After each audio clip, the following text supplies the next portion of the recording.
여기 믿기 힘든 일이 벌어졌습니다.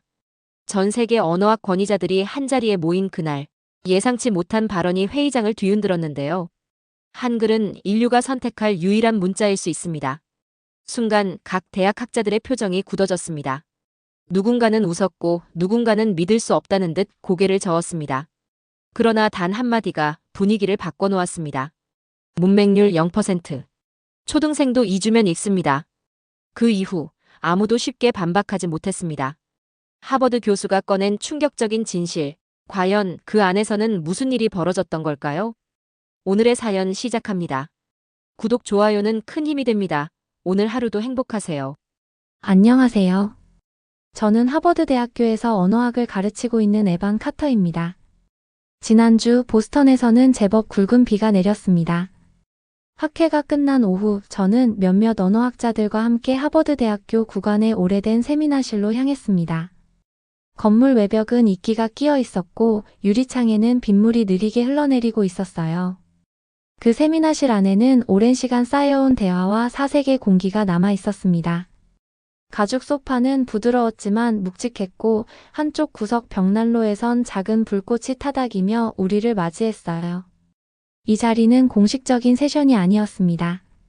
MIT, 도쿄대, 베이징대, 소르본대, 인도델리대, 카이로대, 체로키, 문화센터 등 세계 각국에서 온 동료들이 자발적으로 다시 모인 자리였지요. 이날 저는 조용히 소파에 앉아 있다가 입을 열었습니다. 모두가 커피잔을 손에 들고 있었고 빗소리와 불꽃 소리 사이로 제 말이 번졌습니다. 요즘 문자를 다시 생각하게 됩니다. 그 말에 몇몇 교수들이 고개를 들었습니다. 잠시 망설이다가 저는 말을 이었어요. 오래전 일부 학자들 사이에서 이런 말이 돌았다는 걸 기억하십니까? 언젠가 인류가 하나의 문자를 선택하게 된다면 그 후보 중 하나가 의외로 한글일 수 있다는 이야기요. 말을 마치자 잠깐 정적이 흘렀습니다. 누군가는 소리 없이 웃었고 또 누군가는 제 눈을 피했죠. MIT의 존슨 교수는 커피를 한 모금 들이킨 뒤 창밖을 내다봤습니다. 도쿄대의 세키구치 교수는 나지막이 중얼거렸어요. 한글? 그건 좀 비약이 아닌가요? 전 그 반응을 예상하고 있었습니다. 웃지도 않고 그저 담담하게 고개를 끄덕이며 다시 말했습니다. 처음 그 이야기를 들었을 땐 저도 그렇게 생각했죠. 괴짜들의 농담이라고. 그런데 지금은 조금 다릅니다. 그 말에 누군가 숨을 삼켰습니다. 이상하게도 방 안의 분위기가 가라앉기 시작했어요. 벽난로 불빛이 흔들리며 소파 위의 그림자가 천천히 움직였습니다. 저는 자리에 기대어 앉은 채 마음속에 오랫동안 맴돌던 질문을 조심스럽게 꺼내보았습니다. 우리가 문자를 이야기할 때 무엇을 기준으로 삼아야 할까요? 오래된 역사?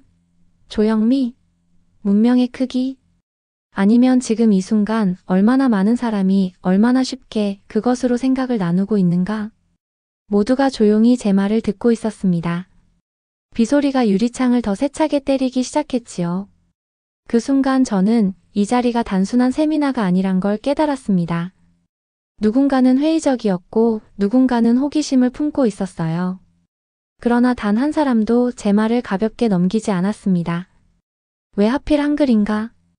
이 의문은 이 자리의 주제가 되었고 우리는 곧 그것을 둘러싼 가장 깊은 이야기를 시작하게 되었습니다.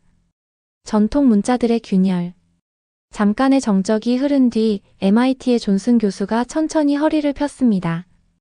그는 손끝으로 안경을 밀어올리며 또렷하게 입을 열었습니다. 라틴 문자는 단순한 알파벳 이상의 역할을 해왔습니다. 2000년간 인류 문명의 중심이었고 지금도 세계 5대 주요 언어는 전부 이 문자로 기록됩니다. 인터넷 콘텐츠의 70%, 국제무역계약서, 논문, 기술 매뉴얼 모두 라틴 알파벳 위에서 돌아가고 있습니다.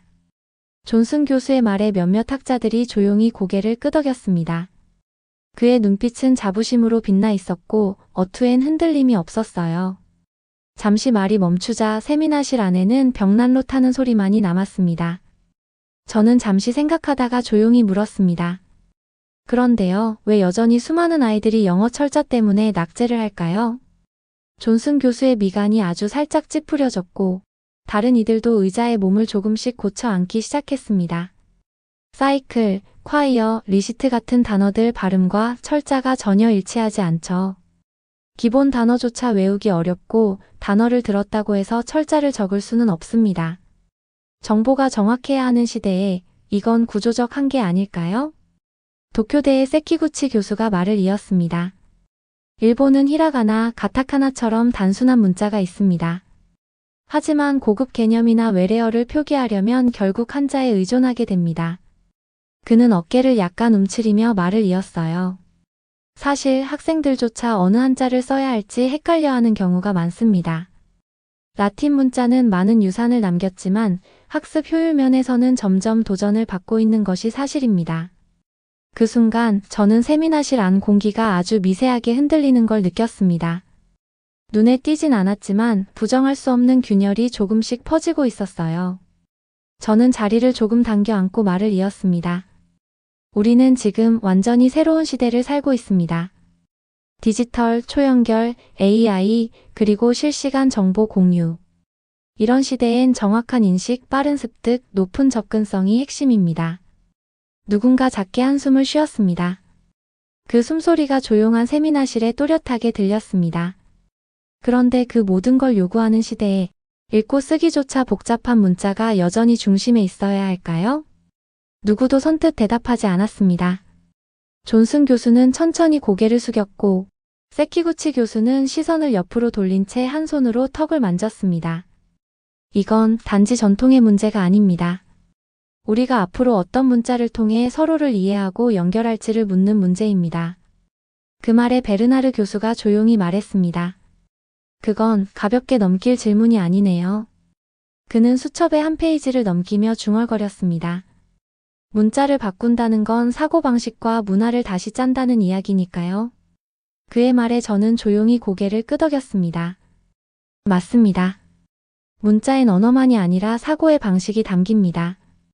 우리는 지금 그 방식을 다시 설계해야 할 기로에 와 있습니다. 이제야 분위기가 달라졌습니다. 처음엔 웃을 법한 이야기였던 한글의 가능성이 이제는 누구도 가볍게 넘기지 못하는 질문이 된 것이었어요. 사람들의 표정 속엔 작은 동요가 비쳤습니다. 그건 반박이 아니라 고요한 내면의 회의. 그리고 그 안에서 아주 천천히 피어나는 수긍의 기류였습니다. 저는 속으로 생각했습니다. 처음 균열은 작게 시작되지만 언제나 세상의 판을 바꾸는 건 그런 작은 틈이었다. 그리고 우리는 그 작은 틈 앞에 서 있었습니다. 잠시의 침묵 뒤 베이징대의 리웨이 교수가 손을 들었습니다. 그는 자세를 고쳐 앉고 말하기 시작했습니다. 한자는 단순한 문자가 아닙니다. 철학, 예술, 역사, 정신이 모두 글자 하나하나에 담겨 있지요. 5,000년을 이어온 이 책에야말로 인간 문명의 정수라 할 수 있습니다. 그는 자신 있게 말했고 몇몇 학자들은 고개를 끄덕였습니다. 정말 그랬습니다. 한자의 조형은 예술이며 의미의 깊이는 그 자체로 문화이기도 하니까요. 하지만 저는 조심스레 반박했습니다. 한자 저도 존중합니다. 하지만 5만자 중 실사용은 3,000자. 성인이 되려면 최소 5,000자 이상을 익혀야 하지요. 제가 말을 멈추고 시선을 마주치자 그는 가볍게 고개를 끄덕였습니다. 그럼 문맹률은요? 조용한 순간이 이어졌습니다. 저는 눈을 감았다가 천천히 말을 이었습니다. 중국의 공식 발표에 따르면 전체 문맹률은 여전히 85%에 가깝다고 합니다. 특히 농촌 지역이나 고령 여성층에서는 이름조차 못 쓰는 경우가 많다고 들었습니다. 리웨이 교수는 잠시 말을 잇지 못했고 손끝으로 안경테를 건드렸습니다. 그의 표정은 여전히 단정했지만 미세한 동요가 느껴졌어요. 그 순간 반대편 구석에 앉아있던 체로키 문화센터의 로버트슨 박사가 조심스럽게 말을 꺼냈습니다. 그의 목소리는 낮았지만 진심이 담겨 있었습니다. 우리 체로키 문자도 자랑스러운 유산입니다. 그 자체로 독립적인 체계를 이룬 북미 유일의 토착 문자이지요. 그러나 지금 우리가 처한 현실은 인정해야 합니다. 소멸 위기에 있습니다. 그는 씁쓸하게 웃었습니다. 현재 이 문자를 일상에서 쓰는 사람은 거의 없습니다. 기록용, 박물관용으로만 남아있죠. 그 말을 듣고 저는 자리에서 천천히 일어났습니다. 칠판으로 다가가 조용히 세 단어를 적었습니다. 문맹률 0%, 지식 평등, 디지털 최적화. 하얀 분필이 칠판을 긁는 소리가 유난히 크게 들렸습니다. 그리고 조용히 뒤돌아보며 말했습니다. 이 세 가지 조건을 모두 충족하는 문자는 단 하나뿐입니다. 바로 한글입니다. 순간 세미나실의 공기가 바뀌는 것을 느꼈습니다. 무언가 오래된 판이 부서지는 듯한 정적. 익숙한 체계에 균열이 가기 시작한 순간이었어요. 베르나르 교수는 손을 턱에 괴고 조용히 말했습니다. 그건 너무 결정적인 수치 아닌가요? 그는 더 말하지 않았습니다. 그 수치는 이미 충분한 대답이었습니다. 그날 우리는 단순한 문자 비교를 넘어 지금 이 시대를 가장 넓게 품을 수 있는 문자란 무엇인가를 고민하고 있었어요. 그리고 그 답은 더 이상 이론이 아니었습니다. 현실이었습니다. 현실은 말보다 정직합니다. 칠판에 남은 세 단어가 조용히 방 안의 공기를 바꾸고 있었습니다. 문맹률 0%, 지식 평등, 디지털 최적화. 그 숫자와 말들 앞에서 다들 한 번쯤은 머릿속을 정리하는 듯 했어요. 잠시 후 도쿄대의 세키구치 교수가 살짝 눈썹을 찌푸린 채 물었습니다. 교수님 말씀은 이해합니다. 하지만 그런 문해력은 결국 문자 때문이 아니라 교육 시스템의 힘이 더 큰 거 아닐까요? 그 질문에 저는 고개를 끄덕였습니다. 충분히 예상한 의문이었고 누구나 떠올릴 수 있는 반박이었죠. 그래서 더 조심스럽고 차분하게 입을 열었습니다. 물론 교육도 중요합니다. 하지만 교육조차 무엇을 가르치는가에 따라 효율이 다릅니다. 한국은 문자가 먼저였습니다. 벽난로의 불꽃이 잠시 일렁였고 그 오렌지빛 흔들림이 세미나실 안의 침묵에 생기를 불어넣는 듯 했어요. 한글은 자음 14개, 모음 10개. 단 24자만 익히면 읽고 쓸 수 있습니다. 게다가 음소문자이자 조립형 구조입니다. 초등학생은 평균 2주면 글자를 익히고 3주면 문장을 읽습니다. MIT의 존슨 교수가 조용히 물컵을 들었다가 멈췄습니다. 그는 뭔가 더 묻고 싶은 듯 했지만 결국 입을 닫고 조용히 고개를 끄덕였어요. 문자의 단순함은 단지 빠르게 익힌다는 뜻이 아닙니다. 누구나 빠르게 익히고 누구나 정확하게 쓸 수 있다는 건 지식과 정보에 대한 접근 자체가 평등하다는 의미입니다. 그 말에 프랑스의 베르나르 교수가 수첩을 천천히 덮었습니다. 한 문장의 무게가 사람의 행동을 멈추게 만드는 순간이었어요. 카이로대의 아민 교수가 손을 들어 물었습니다. 그렇게까지 단순한 문자라면 오히려 고급 표현이나 깊은 개념 전달엔 부족하지 않나요? 좋은 질문이었습니다. 저는 벽난로 옆에 놓인 작은 탁자에 커피잔을 내려놓고 조용히 고개를 들었습니다. 한글은 단순한 알파벳이 아닙니다. 조립형 문자죠. 자음과 모음을 세로 또는 가로로 조합해 하나의 음절을 만듭니다. 그래서 글자 수는 적지만 표현할 수 있는 음절의 조합은 무한에 가깝습니다. 그 말에 아민 교수는 고개를 갸웃하다가 무한에 가깝다. 이내 납득한 듯한 표정으로 바뀌었습니다. 글자는 적지만 표현은 무한하다. 흥미롭네요. 저는 미소를 지었습니다. 하지만 분위기를 가볍게 만들지는 않았습니다. 아직 해야 할 말이 남아 있었거든요. 그때 인도의 아난드 교수가 손을 들었습니다. 그의 말은 조용했지만 모두의 이목을 다시 집중시켰습니다. 산스크리트어와 데바나가리 문자는요, 발음과 표기가 거의 완벽히 일치합니다. 게다가 수학, 천문학, 의학, 철학, 모든 고대 지식이 이 문자로 기록되었죠. 그의 눈빛엔 자부심이 담겨 있었고 저 역시 고개를 끄덕였습니다. 정말 훌륭한 문자입니다. 산스크리트어는 인류 역사에서 가장 정교한 문법 체계를 갖춘 언어 중 하나입니다. 말을 멈춘 제게 아난드 교수가 곧장 물었습니다. 그렇다면 교수님은 왜 그 문자가 지금 쓰이지 않는다고 생각하십니까? 그 질문에 저는 잠시 숨을 고르고 말했습니다. 그 문자가 지금 인도에서 일상적으로 사용되는가요? 그는 말없이 고개를 숙였습니다. 그리고 작게 그러나 명확하게 대답했습니다. 2만 명 이하입니다. 공식 문서나 일상 대화에서는 거의 사용되지 않습니다. 그 말에 방 안의 공기가 서늘하게 내려앉았습니다. 모두가 동시에 이해한 듯 했습니다. 위대했던 문자와 지금 필요한 문자는 다를 수 있다는 것을. 저는 조용히 덧붙였습니다. 문자는 살아있어야 합니다. 지금 사람의 입에서 나오고 손끝으로 쓰이고 화면에 입력되고 있어야 합니다. 그래야 인류와 함께 나아갈 수 있죠. 아무리 과거가 위대해도 멈춰있는 문자는 결국 박물관 속 유물일 뿐입니다. 그 말에 방 안 누구도 반박하지 않았습니다. 그날의 세미나실은 더 이상 이론을 겨루는 공간이 아니었습니다. 살아있는 문자와 멈춘 문자 사이, 우리는 현실을 받아들이는 중이었습니다. 누군가의 기침 소리가 조용한 세미나실에 퍼졌습니다. 그 순간 저는 칠판 앞으로 걸어가 하얀 분필을 들고 천천히 한 줄을 적었어요. 세종이 만들고 국민이 지켜낸 문자라고요. 적고 나서 저는 분필을 내려놓고 사람들의 얼굴을 바라봤어요. 그 한 줄에 담긴 의미는 단지 창제자에 대한 경의가 아니었습니다. 그것은 곧 지금 이 문자가 어떻게 살아남았는가에 대한 이야기였지요. 제가 처음 이 말을 들은 건 15년 전이었습니다. 한 교수님이 농담처럼 말씀하셨어요. 인류가 하나의 문자를 고른다면 그건 한글일지도 몰라. 그때 저는 소리내어 웃었습니다. 황당했거든요. 한글이라니. 세계에서 가장 작은 언어권 국가의 문자 아닌가요?